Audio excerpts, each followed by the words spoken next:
Hello guys, সবাই কেমন আছেন? আশা করি সবাই ভালো আছেন। তো আজকে আমি এই মুহূর্তে হাজির হয়েছি তেজপুর যে গ্রাম, এই মুহূর্তে আমি সেই তেজপুর গ্রামে উপস্থিত হয়েছি। তো এই মুহূর্তে আপনাদেরকে জানানোর চেষ্টা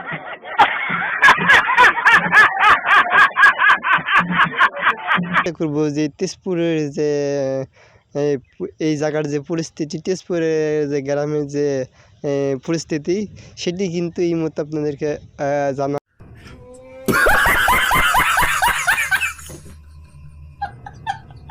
চেষ্টা করব।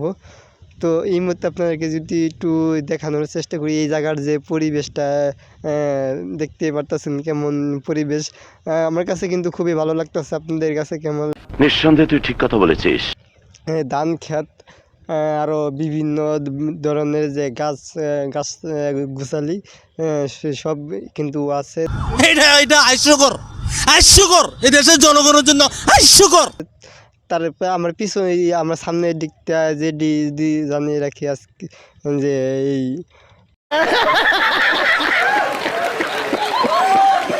তো এই জায়গার যে পরিবেশটা, সেটি আপনাদেরকে জানানোর চেষ্টা করলাম। তো অবশ্যই আমাদের আরও নতুন নতুন ভিডিও পেতে সবাই আমাদের পাশে থাকবেন, আমাদের চ্যানেলটাকে ফলো করে রাখবেন। ধন্যবাদ।